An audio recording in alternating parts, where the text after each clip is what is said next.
Welcome to today's installment of the Daily Shift for Raquel, where I help you to transform what is to what you want it to be. I'm so glad that you're here with me on Monday, Manifestation Monday, and we are doing part 3 of how to have your manifestations easier. And so I'm so happy that you're here. If you're looking for parts 1 and 2, you can go ahead and look at the description below. Description below. Parts 1 and 2 will be there. You don't have to know parts 1 and 2 to get something out of this particular training. This is going to last about 15 minutes or less, or a little bit more. I just have some notes and we're going to free flow. So everything, hello everybody who's watching at YouTube or the book face. Go ahead and put either hashtag live or hashtag replay wherever you are watching this, because I would love to say hello to you and engaged. And so today, before I forget, because sometimes I forget these things, we are already 1/3 of the way booked, more than that, of the 10/10 event that I'm having.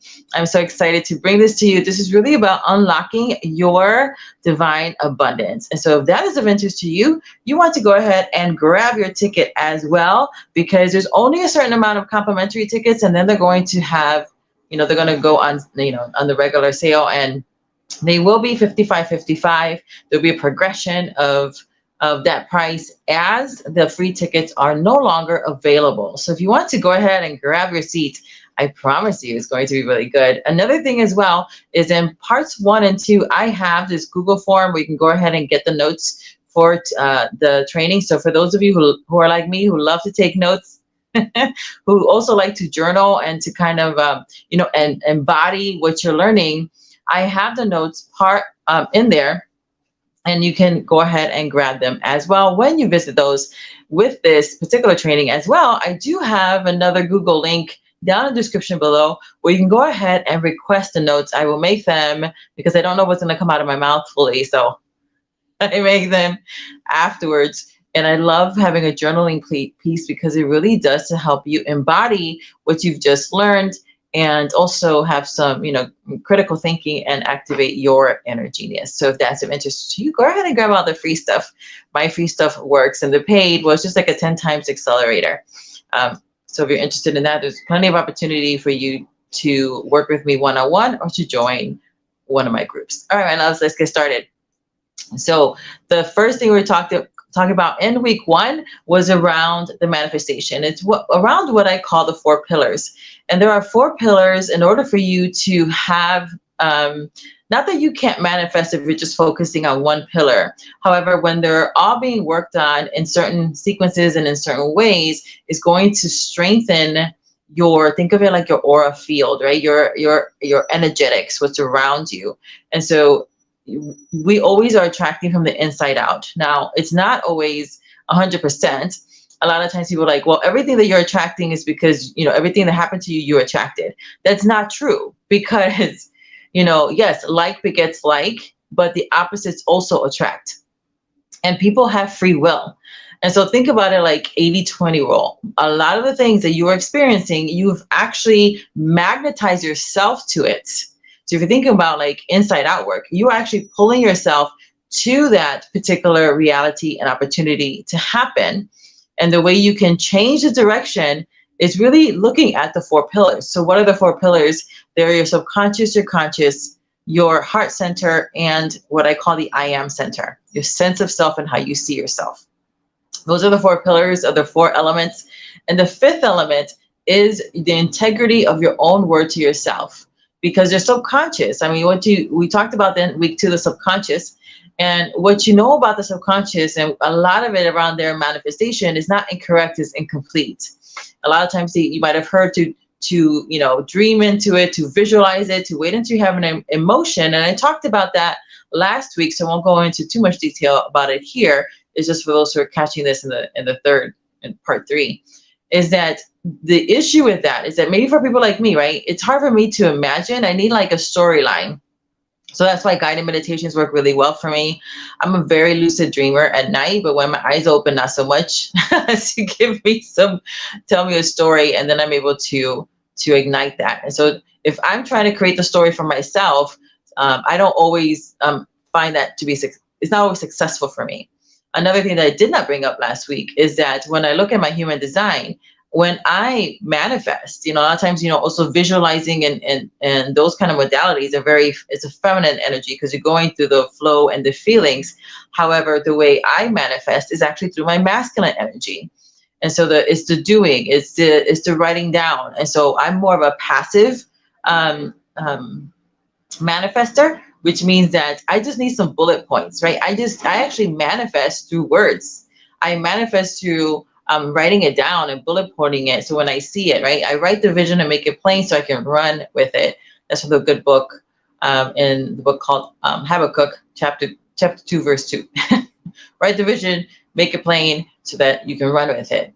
And so for me, because once I recognize this for myself in the form of the way I manifested, I started to think about like how everything in my past, I manifested things very quickly, and it was through my masculine energy. So for me, not that it doesn't work, because we are, even the words, right? When you hear dog, you don't think D-O-G.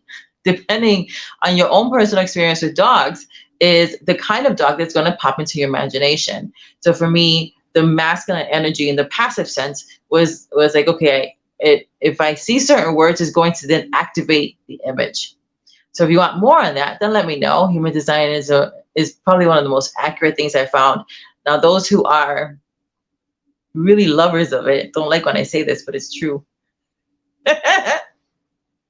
Think of it like, for those of you who love personality tests, that on steroids. It is probably the most accurate. Now, I think if you're going to be connecting with other people, like I think I said this last week, studying DISC, D-I-S-C, is the fastest way for you to connect with other people, quickly be able to discern which energy type they're in at the moment. So, right, because everything you want is in the gift of someone else, including the gift of you. So if you want to know about yourself, I would suggest it, then you study human design. If you want more on that, go ahead and say so below, and I can send you to some free resources.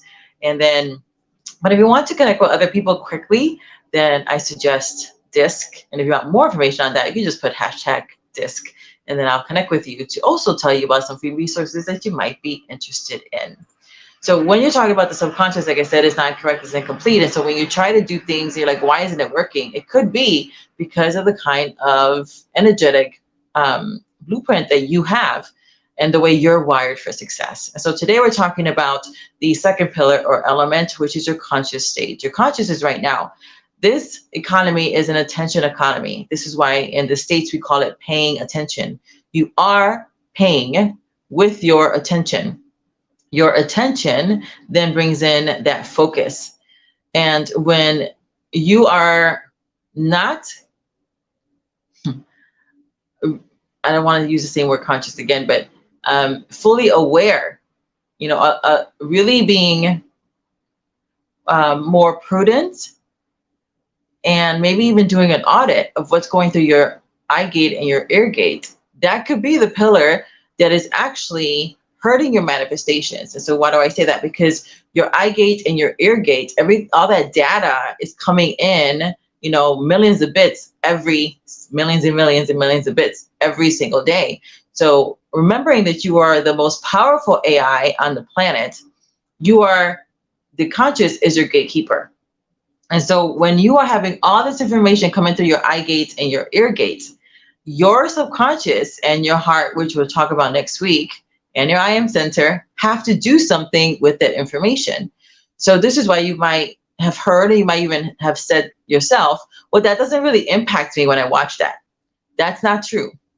I know you might think that you're the exception to the rule, but Pookie, that's not true. Science, shows that that's not true. There's a lot of,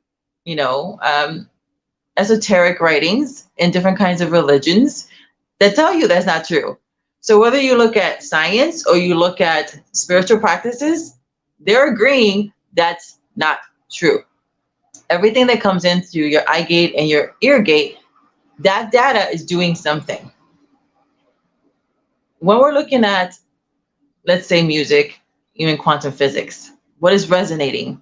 A lot of times in these spaces, people like to say things like resonating. That really resonates with me. What does it actually mean? It means nothing. It just means that there's something in you that agrees with, at some level, with something in someone else, or what you're watching or what you're hearing. That's all resonance means. Resonance can either empower you or dispower you. This is why in these spaces, it's very important to be mindful of what you're hearing, because the things that are coming in through your eye gate and your ear gate is impacting your belief system. As we talked about last week with the subconscious, it doesn't like hard. It likes easy.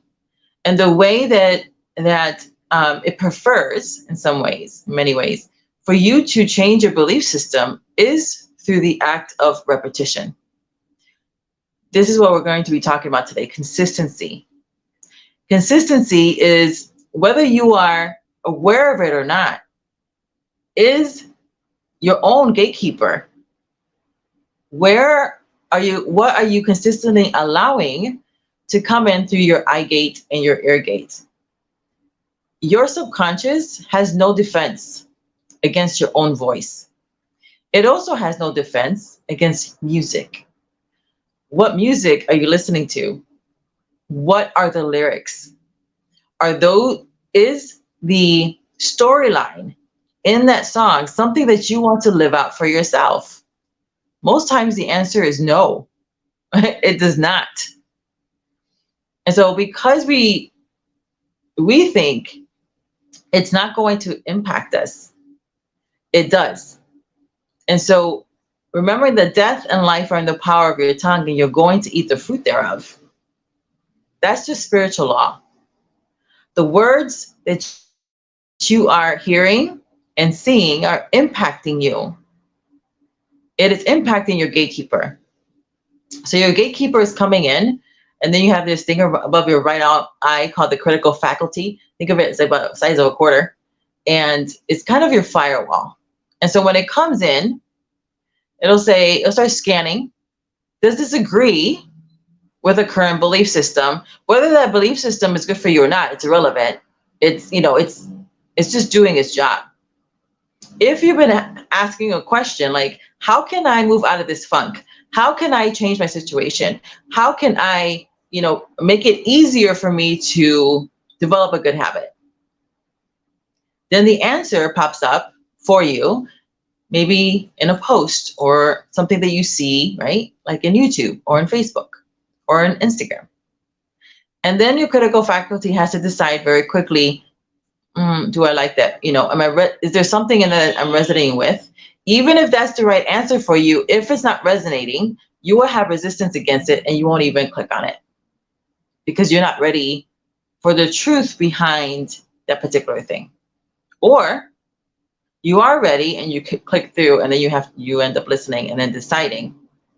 But you have this conscious state that most of the time, going back to last week, your subconscious is running a lot of things on autopilot.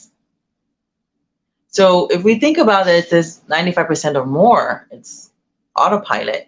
That means that 5% or less of your day, you're actually fully aware of what you're doing and what you're seeing and what you're hearing. So what do? Audit. What is the one area in your life that you would like to change and would like to change now? I'll put this in as part of the journaling prompts for you. So just listen to me right now. Think about this. What is it that you want to change? What have you been organically, and this is not about, judging yourself. You're just judging the actions, right? What is not confronted is not changed. What have you been consistently doing automatically, right? We're just looking at it like scientists. It's just data. So don't put any feelings toward it. This is not about you feeling bad about yourself. This is about auditing what you've been doing so that it can change, so that you can make a decision. Because decisions, everything that's happening in your life is someone's decision, yours or somebody else's. But if you're an adult, you can take your power back by making a new decision. And the new decision can just be, today I'm going to do an audit. Today I'm going to do a self-evaluation. Today's the day that I'm going to change directions. See, consistency has a compound effect. So you can, and for those of you who have lost a significant amount of weight through a diet or exercise or a combination, you know that. It was the consistency of the changes that gave you that particular outcome. And it was a compound effect. It wasn't adding, it was multiplying, it was exponential. There is an exponential harvest on the other side of your consistency. Where are you being consistent? Where it's shooting you, in the foot, where it's not really helping you. What do you need to change there? Because when you're not consistent, we're in a good way, that is a trap. One of the reasons I created the Alchemy accountability bots is for the sake of consistency. Because again, the consistency is, the compound effect is one small action that you continually do. Then all of a sudden it snowballs and it multiplies. When I talked about this last week with the subconscious, it doesn't like hard.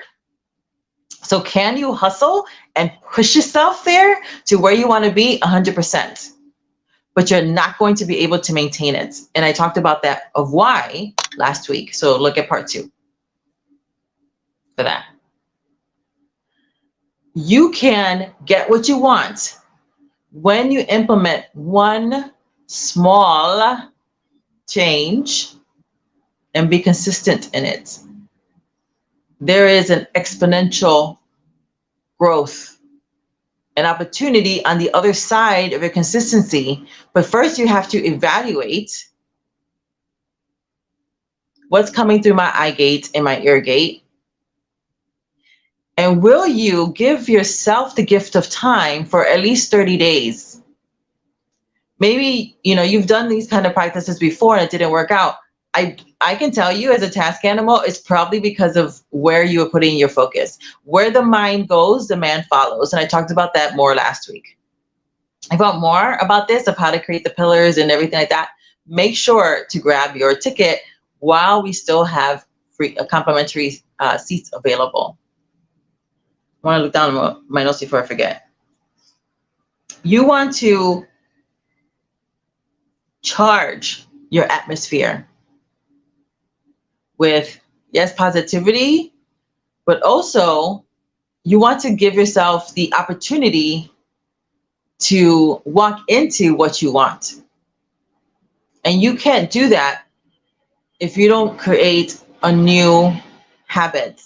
Habits take about 62 days or so to form. Where will you be in 62 days? When I'm recording this, is September, it's the day before my birthday. And we still have more than 3 months left in the year. What if you gave yourself the gift of time of 90 days?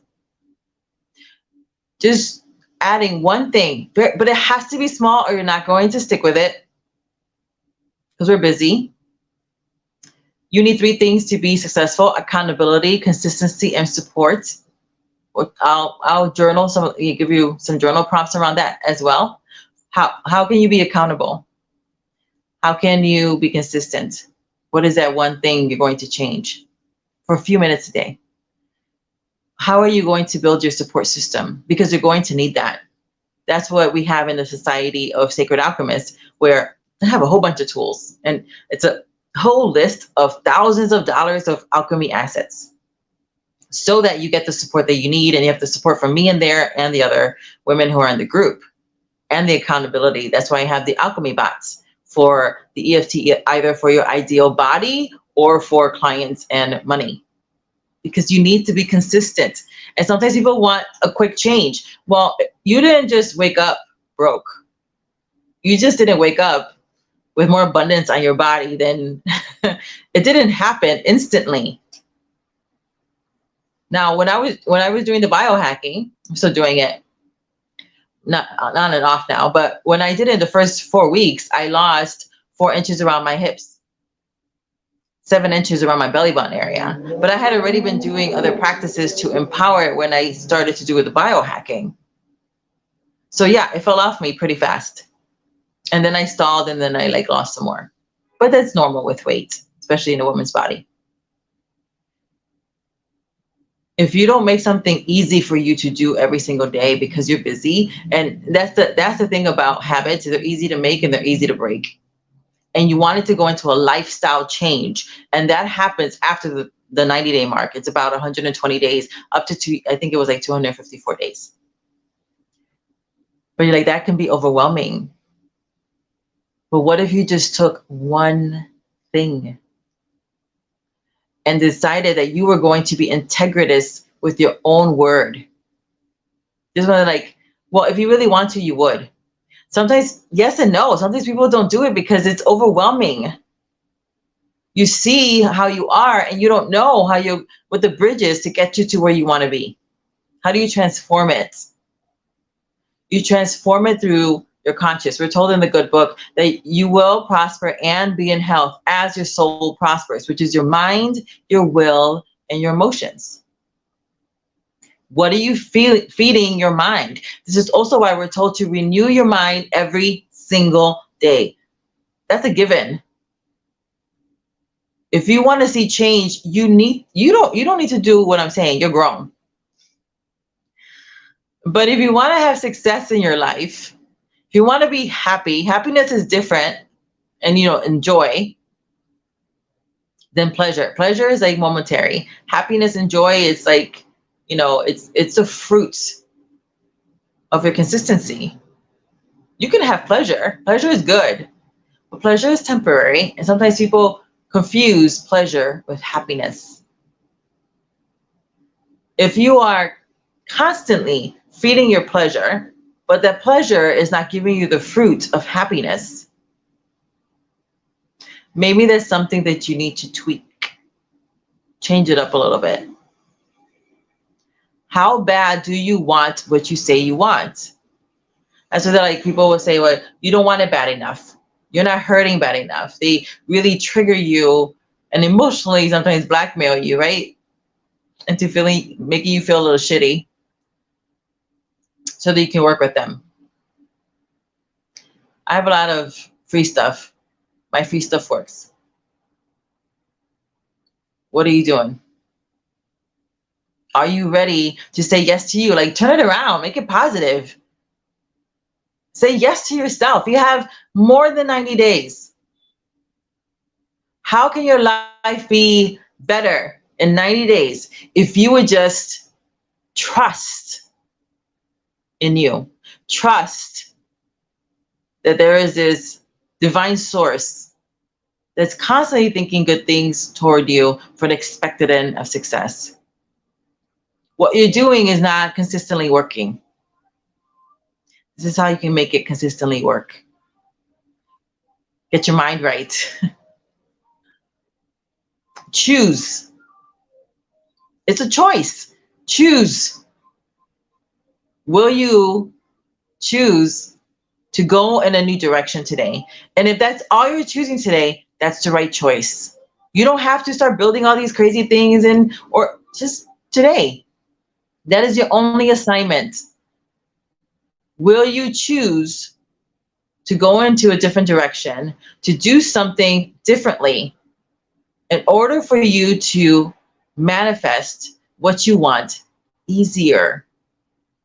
Because the more you guard your eye gate and your ear gate and feed your mind right and give yourself soul prosperity, the easier manifestations become, because you're impacting your subconscious and your heart space, which is sending out these signals every time your heart beats. We'll talk about that more next week.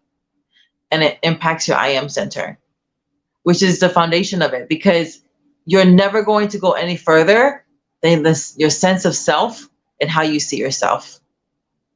How is what you're feeding your eyes and your ears making you feel about you? because you're never going to go any farther than that. That's how we're designed.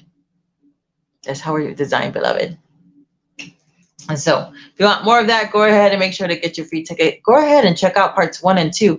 Get all the juicy stuff, the notes and the journaling. And I will be back tomorrow, I think, most likely, because tomorrow is my birthday. And I try to do these lives as much as I can. And until next time, which will be very, very soon, go ahead and put down your questions, and I'm more than happy to answer them for you. Until next time, which will be very soon, I love you very much, and may God's richest and best be yours, beloved. Have a good rest of your day. Bye now.